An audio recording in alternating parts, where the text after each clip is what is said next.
Okay, now we're going to go over the Messages app. The Messages app is really cut and dry.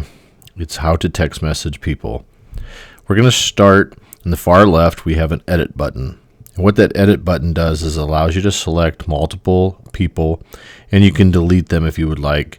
If messages were unselected, you could press the red button at the bottom left there. All right, now moving across there, you have that little square with the pencil in it. That is a compose button. We'll go ahead and press that. And then here's what you can do is you can type in your wife's name or whatever you want to, whoever you want to text. You just go ahead and type it in there. And then you can go ahead and type in your message. And you can go ahead and just press send. No big deal. Now, if you wanted to, you could actually add someone else to this. This is called group messaging. And in this particular case, I'll just go ahead and add my mother. And we'll just go ahead and say, so I'm going to text my wife and I'm going to text my mother. All right. And if I wanted to, I could press the cancel button on the far right if I decided not to send something. Or I could press the little plus button right there. And what that will do is that will pull up my contacts just in case I don't know someone's name or someone's phone number or whatever the case is. I can look them up a different way. Maybe I could type in their last name, or maybe I could type in their first name if I'm not finding them right by typing it in.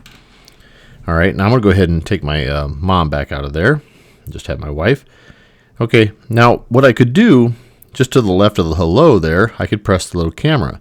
And what this allows me to do is click on multiple images, so I can send multiple images to people. Or if I want to, I can just press send two photos. And if I want to, if I do that, it's just going to send automatically, but if I want, I can actually click here and say add comments. And the add comments is basically like you're going to send the photo and the actual pictures. And so if I do that, what happens is it loads the pictures into the actual text message, and it gives me the opportunity to go ahead and say something. So I can just say hello again, whatever I'd like to say, and then I can go ahead and press send. Now in this particular case, what I'm going to do is I'm going to go ahead and not send this. And I'm going to go ahead and clear that message out. Okay, now that what I'm going to do is I'm going to show you how to send a voice message inside here. What I do is I just go ahead and press the microphone, and as I'm pressing the microphone, I slide it up when I want to send it, and I slide it over to the left when I don't want to send it. I decide I don't want to send it, so just go ahead and gets rid of that message. What I'd like to do now is just trying to show you some things here about these. If you swipe your finger in the message itself, you can see the times that I receive these text messages. It's kind of handy, so you can have a little timestamp. You may not know that's there, a little hidden gem, if you will. And then if you swipe over here on this right here, it allows you to go ahead and delete the actual text message. Now what I'd like to do is go over the settings aspect of texting inside the actual notifications. And so what you have here is you have the capability of turning notifications on and off, and then you have the capability of determining how many notifications would you like to have in your notification center. And then you can have a notification sound for the individual person, for all text messages. This is a global thing. Then you get to have the choice whether or not you have a text message badge icon. And then right here you have show lock screen. Now what this is this is the way the text message looks when you receive it. I prefer the banner, but there's also none, and then there's also alerts. Now what this option does is allows you to, whether or not you want to show a preview, that whether it's kind of nice to see a little bit about it. And if you don't, you just turn it off right there. And then here you can show alerts from everyone or show alerts from my contacts. This is an example if you didn't want to be bothered by people that aren't in your contacts. Like say as an example, maybe you're going to get a text message from your service provider, or you're going to get a text messages from somewhere else that you don't really want to be notified of, but you don't mind it going into your text messages. You just don't want it to be loud sound, and so you just go ahead and press that. Now what this next thing is this is you get to choose how many times, if you haven't read a message, it will actually alert you, and it repeats every 2 minutes. Now moving down a little bit farther in the settings app down to the messages tab, what we can do is we can turn on and off iMessages. And this is something that you're going to want to do if you decide to ever stop using iOS devices, if you decide to go to Android or just a feature phone. That's something you're going to want to do, turn that off so that this phone number can go ahead and be freed up to be used by another phone. Okay, text messages will be forwarded to other devices. And what this is like if you want to have the continuity aspect set up with your Mac, you can have text messages forwarded to your Mac. Now moving up here, this is whether or not you want to have read receipts. This is just lets people know what time you read your text message. I like to do that, but that's a privacy thing. If you don't want to do that, you don't have to. And then whether or not you want to send it as a SMS. If iMessage is not available, it just would send over the SMS. But SMS is something to think about. That goes against your phone service as opposed to over the internet. Okay. And then send and receive to 3 different email addresses. What this right here is basically is like my caller ID. I can receive text messages at multiple different places, but only one of them is my actual caller ID. So everybody sees and gets their text messages from me from my phone number. You can choose an email address or a different phone number, whatever you have set up, but it's SMS/MMS. MMS is basically where you can send pictures and videos and stuff like that.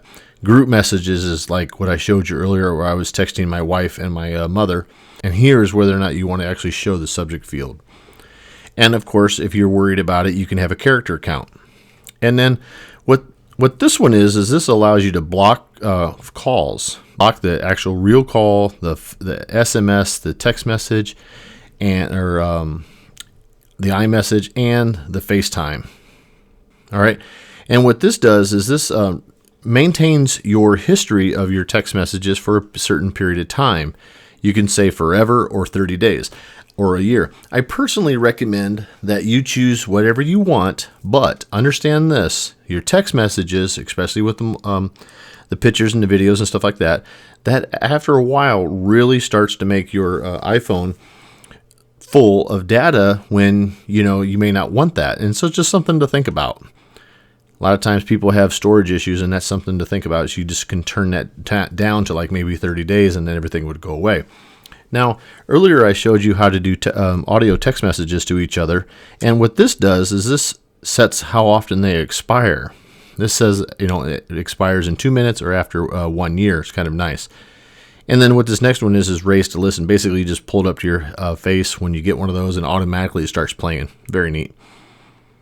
Okay, and this next one is video messages. They set to expire, again, 2 minutes or 1 year. Okay. And what I've done is gone from general into usage. And then what I'm doing is I'm looking up storage. This takes a long time for it to take a look at what you've got. But what I would like you to know is if you look at each individual app, this particular one I'm looking at is messages.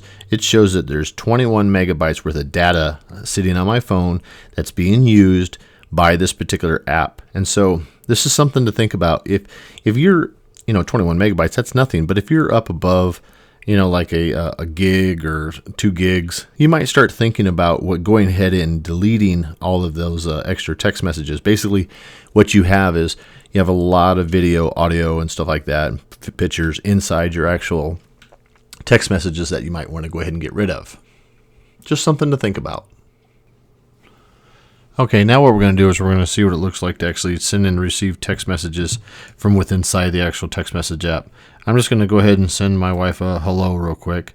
And as you can see right away, she has a red notification at 9:09 that she read it. So that works great. And then there's just a second ago, you can see her text message coming in. And then right away, you can see that she's composing another text message. That's what those little 3 bubbles mean. It's very neat. And now if you want, what you could do is you could go ahead and press right here and go ahead and send an audio text message to her. And that's what it looks like when she receives it. And if I want, I can play it back, and then she can send me one just as well. And if I want, while she's sending me one, I can go ahead and press on this. And if I want, instead of sending it out, I can go ahead and send it over here, and it'll actually dismiss it and it won't send it. There's her voice message coming in. All right. Now what I'm going to do is I'm going to go ahead and get out of this message app real quick, and I'm going to go back to the main page. Okay, now you can see that I received a text message. I'm going to go ahead and dismiss this. All you have to do is do that like that.